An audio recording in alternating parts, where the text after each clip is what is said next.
Kita berjumpa lagi di Sekolah Minggu Online. Sebentar lagi kita akan memulai ibadah. Mari kita berdoa. Tuhan, sebentar lagi kita akan memulai ibadah. Berkati ibadah kami supaya lancar dari awal, pertengahan, sampai akhir. Dalam nama Tuhan Yesus, haleluya, amin.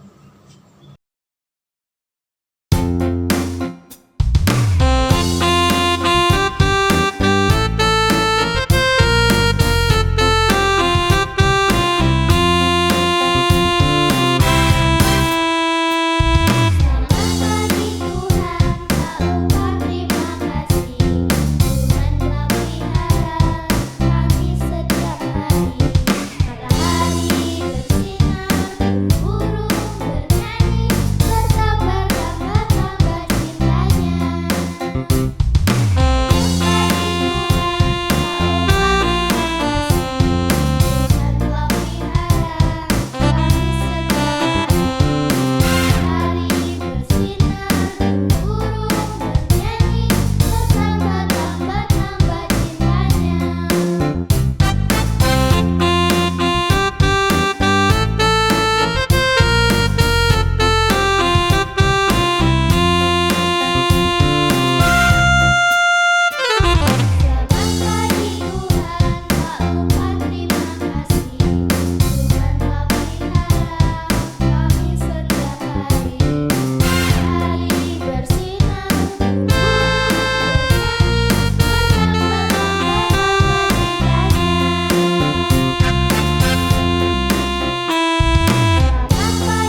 kebenaran firman-Mu, berkatilah guru-guru yang akan mengajar kami. Terima kasih ya Tuhan, dalam nama Tuhan Yesus, haleluya, amin. Shalom adik-adik sekolah minggu, selamat siang. Bagaimana kabarnya hari ini? Semoga kita semua selalu dalam keadaan yang sehat dan diberkati Tuhan Yesus pastinya.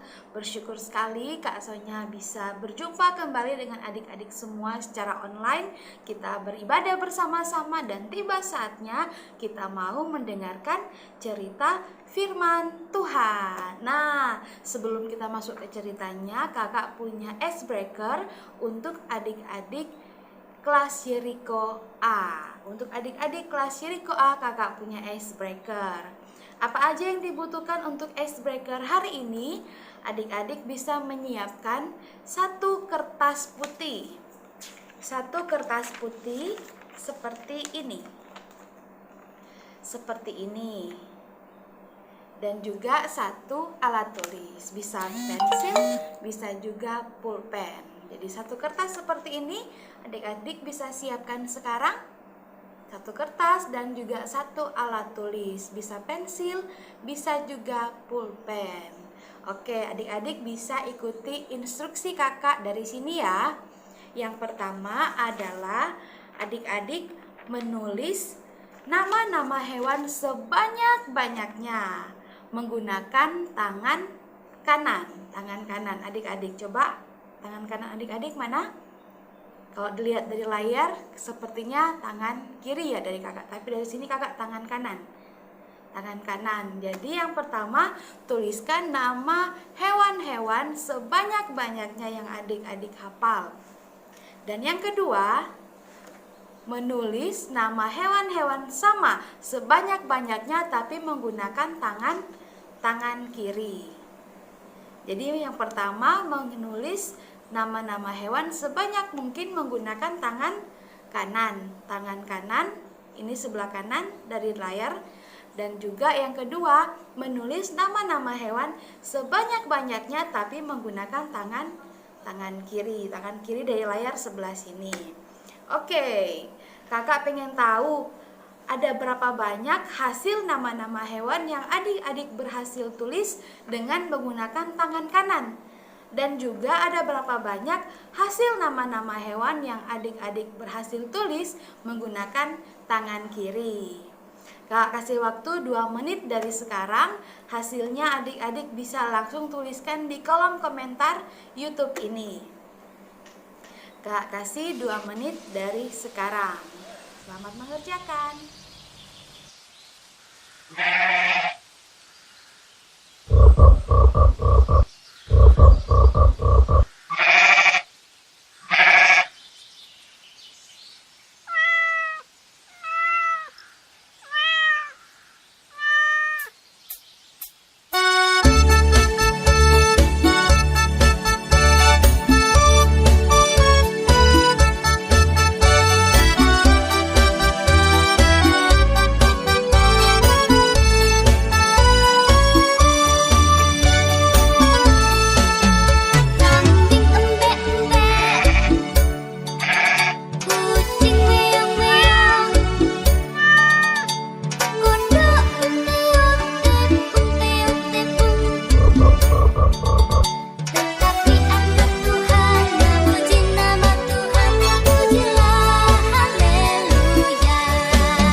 adik-adik yang sudah menulis nama-nama hewan yang pertama menggunakan tangan kanan, ada berapa banyak yang didapatkan? Silakan tuliskan di kolom komentar.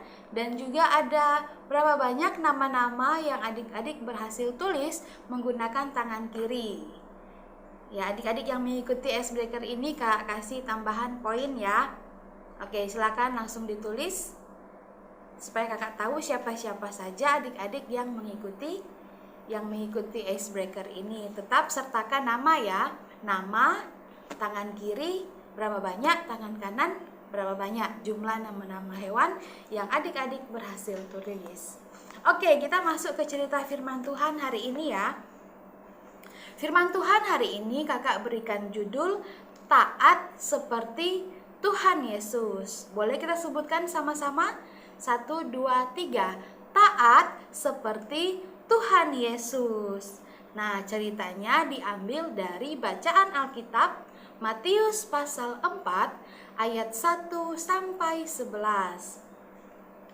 Sekali lagi bacaan Alkitabnya terdapat dalam Matius pasal 4 ayat 1 sampai 11. Itu adalah kisah pencobaan di padang gurun. Bagaimana ceritanya? Apa yang terjadi di padang gurun yang dialami oleh Tuhan Yesus? Mari kita saksikan bersama cerita firman Tuhan ini melalui video berikut.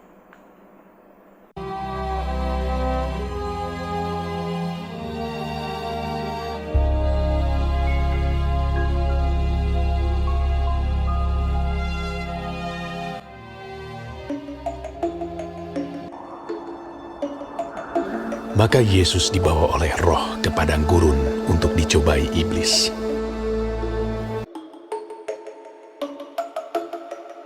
Dan setelah berpuasa 40 hari dan 40 malam, akhirnya laparlah Yesus. Lalu datanglah si pencoba itu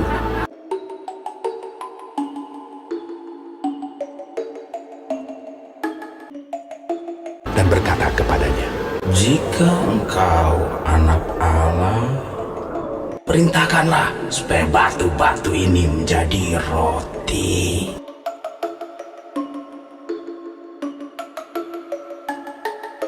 Tetapi Yesus menjawab, Ada tertulis, manusia hidup bukan dari roti saja, tetapi dari setiap firman yang keluar dari mulut Allah.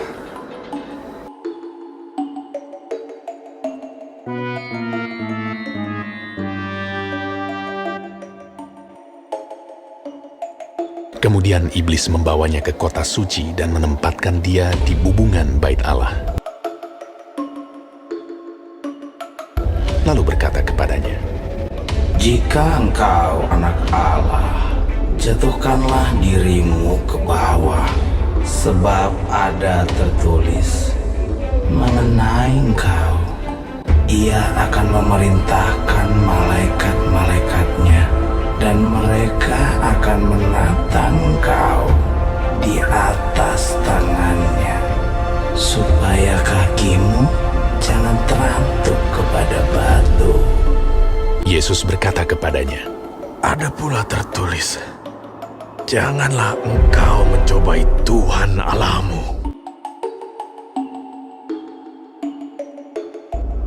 Dan iblis membawanya pula ke atas gunung yang sangat tinggi dan memperlihatkan kepadanya semua kerajaan dunia dengan kemegahannya, dan berkata kepadanya, "Semua itu akan kuberikan kepadamu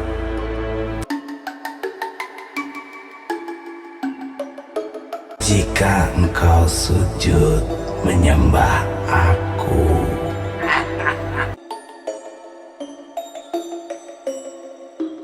Maka berkatalah Yesus kepadanya, Yalah iblis, sebab ada tertulis, engkau harus menyembah Tuhan Allahmu, dan hanya kepada Dia sajalah engkau berbakti.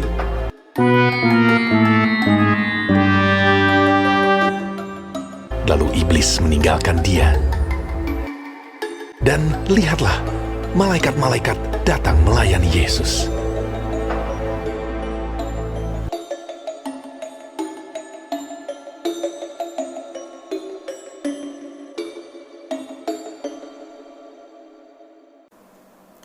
Nah, adik-adik sudah menyaksikan video tadi ya. Kita melihat bagaimana Tuhan Yesus dicobai oleh si jahat atau si iblis sebanyak tiga kali. Nah, Yesus yang berada di padang gurun setelah berpuasa selama 40 hari 40 malam. Nah, Yesus pada saat itu sedang merasa lapar ya. Setelah 40 hari 40 malam Tuhan Yesus berpuasa, Tuhan Yesus merasa lapar. Jadi adik-adik jangan lupa pada saat itu Tuhan Yesus masih sebagai manusia di bumi, hidup sebagai manusia biasa. Jadi sama seperti kita, seringkali ngantuk, kita seringkali merasa lelah, kita seringkali merasa sedih, kita merasa lapar. Nah, Tuhan Yesus juga mengalami hal itu. Pada situasi tadi, Tuhan Yesus dalam keadaan yang lapar. Nah, sekalipun Alkitab tidak menulis, coba adik-adik bayangkan, misalnya adik-adik pergi ke suatu tempat yang cuacanya panas terik. Pasti beberapa menit ada di bawah panas terik, adik-adik akan merasa haus, merasa lelah, ada juga yang bisa sakit kepala ya. Nah, Tuhan Yesus dalam keadaan sebagai manusia setelah berpuasa selama 40 hari 40 malam, Tuhan Yesus merasa lapar. Tuhan Yesus merasa lapar dan juga pastinya di bawah terik matahari merasa lelah, merasa haus.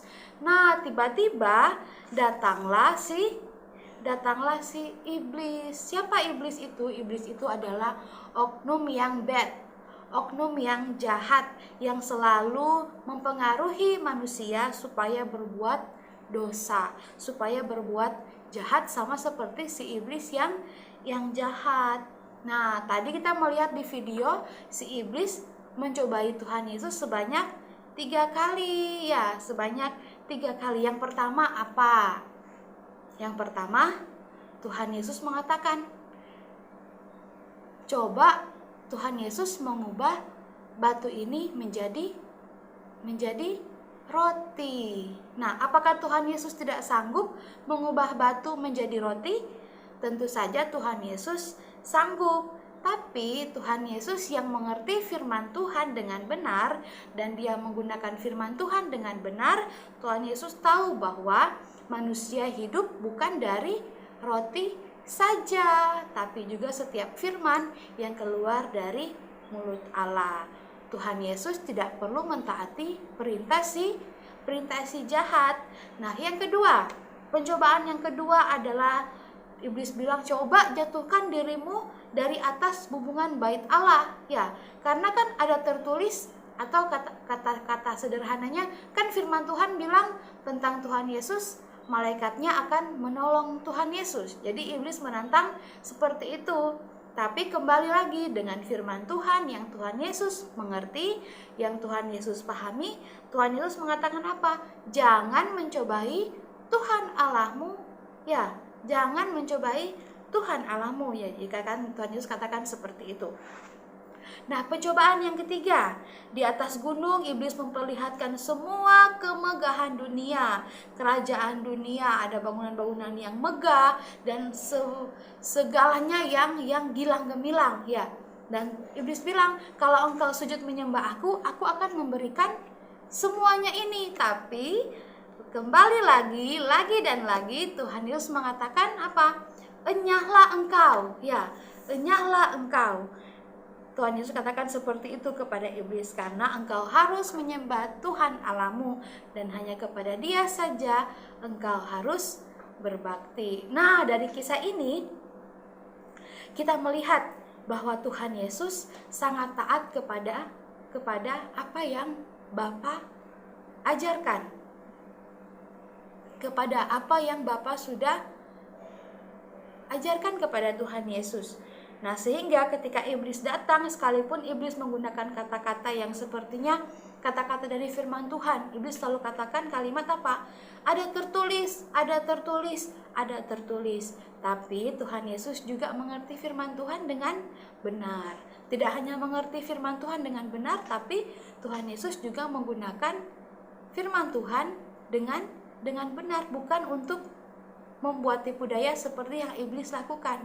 Tapi Tuhan Yesus menggunakan firman Tuhan dengan benar. Nah, kita mau melihat ya dari cerita ini, apa sih taat itu?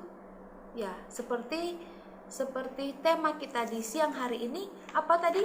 Taat seperti Tuhan Yesus. Taat itu apa sih, Kak? Sederhananya Kakak bisa jelaskan ke adik-adik semua. Taat itu adalah menuruti perintah, menuruti peraturan, menuruti apa yang diajarkan. Tuhan Yesus taat, dia menuruti, dia melakukan dan mempraktekkan dalam kehidupannya sehari-hari apa yang diajarkan oleh firman Tuhan, apa yang diajarkan oleh Bapa. Nah, siapa yang harus taat? Siapa yang harus taat? Kita yang harus taat. Kita semua anak-anak Tuhan Yesus, anak-anak kerajaan surga yang Tuhan Yesus mau supaya kita juga taat kepada Bapa kita. Taat itu apa tadi? Menuruti, melakukan, mempraktekkan firman Tuhan dalam kehidupan sehari-hari. Tentunya dengan benar, bukan seperti yang si jahat lakukan tadi untuk menipu Tuhan Yesus, untuk membuat tipu daya. Ya, tidak seperti itu, tapi seperti yang Tuhan Yesus lakukan, melakukan firman Tuhan dengan benar, memahami firman Tuhan. Bagaimana caranya? Yaitu kita selalu setia membaca firman Tuhan. Kita setia membaca firman Tuhan dan kita akan mengerti dengan benar, dan Tuhan Yesus, Roh Kudus memampukan kita untuk melakukannya dalam kehidupan kita sehari-hari. Tuhan yang memampukan kita untuk mempraktekkan apa yang firman Tuhan ajarkan supaya kita menjadi anak-anak yang taat kepada firman Tuhan seperti Tuhan Yesus, menjadi taat seperti Tuhan Yesus. Nah, icebreaker yang Kakak berikan tadi memiliki hubungan dengan firman Tuhan hari ini. Apa hubungannya? Nah, kalau kita biasa menulis dengan tangan kanan ya, kita akan dengan cepat menulis sebanyak mungkin nama-nama hewan ya. Sebagian besar pasti adik-adik yang biasa menulis dengan tangan kanan pasti bisa menulis nama-nama hewan lebih banyak dibandingkan dengan adik-adik menulis tangan kiri, yaitu tangan yang tidak biasa kita gunakan. Nah, apa pesan dari icebreaker ini buat kita? Yaitu kalau kita terbiasa melakukan hal-hal yang baik, kita terbiasa melakukan hal-hal yang baik, misalnya kita membaca firman, misalnya kita berdoa, misalnya kita belajar, kita taat kepada orang tua, maka kita akan mampu melakukannya. Kalau kita mau sering-sering misalnya berdoa, kita sering-sering membaca Alkitab, maka kita akan terbiasa dengan hal itu. Nah, sebaliknya kalau kita seperti tadi menggunakan tangan kiri, tangan yang jarang digunakan, kita kesulitan untuk menghasilkan sesuatu yang lebih baik. Tapi kalau kita menggunakan tangan kanan tadi, tangan yang biasa kita pakai untuk melakukan sesuatu, kita bisa menghasilkan sesuatu yang lebih baik, sesuatu yang bagus, dan karena kita sudah terbiasa dengan tangan kanan. Nah, pesannya kalau kita sering melakukan sesuatu yang baik, kita menjadi terbiasa dan kita tentunya menghasilkan sesuatu yang baik. Ya, sama seperti Tuhan Yesus tadi, dia selalu terhubung dengan Bapa, dia selalu bersekutu dengan Bapa, maka dia sudah terbiasa melakukan kehendak Bapa. Dia mampu melakukan apa yang Bapa ajarkan. Nah, biarlah firman Tuhan di hari ini boleh mengingatkan adik-adik, boleh mengajar kita semua untuk kita menjadi anak-anak yang taat seperti Tuhan Yesus. Taat kepada apa? Taat kepada firman Tuhan. Taat kepada siapa? Taat kepada terhadap kehendak firman Tuhan, kehendak Tuhan Yesus. Melalui siapa kita bisa tahu, oh ini kehendak Tuhan Yesus? Melalui orang tua. Orang tua Tuhan berikan kepada kita menjadi pribadi yang paling dekat dengan kita dalam kehidupan sehari-hari. Tuhan memberikan mandat atau tugas kepada orang tua kita untuk mendidik kita menjadi anak yang baik, menjadi anak yang takut akan Tuhan. Sehingga saat mereka menasihati kita sesuatu yang baik, ayo kita sekolah minggu, ayo baca firman, ayo berdoa dulu sebelum makan. Itu adalah perintahnya Tuhan Yesus atau perintah Bapa yang diberikan kepada orang tua supaya orang tua menyampaikan kepada kita anak-anak. Ya puji Tuhan, biarlah renungan firman di siang hari ini, cerita firman di siang hari ini boleh memberkati kita mau melakukan dalam kehidupan kita sehari-hari. Puji Tuhan, mari kita bersama-sama berdoa. Tangannya dilipat, matanya ditutup supaya kita fokus berdoa.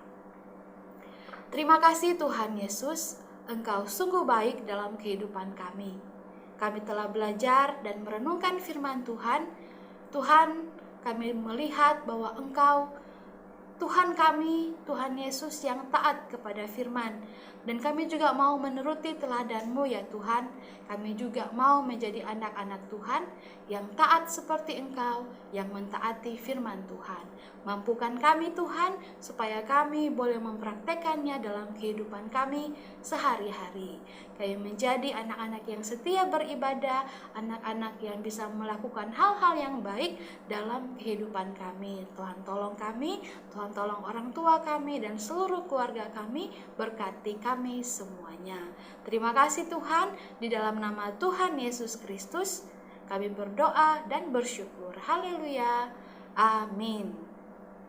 Untuk aktivitas hari ini, adik-adik bisa melihat dari grup WA yang akan dikirimkan oleh guru care group masing-masing ya. Ayo ikuti aktivitasnya, kerjakan aktivitasnya dan kumpulkan poin sebanyak-banyaknya. Poinnya tentunya poin berhadiah. Semangat! Terima kasih Tuhan Yesus, hari ini kami sudah belajar tentang firman-Mu, memuji nama Engkau. Terima kasih Tuhan, dalam nama Tuhan Yesus, haleluya, amin.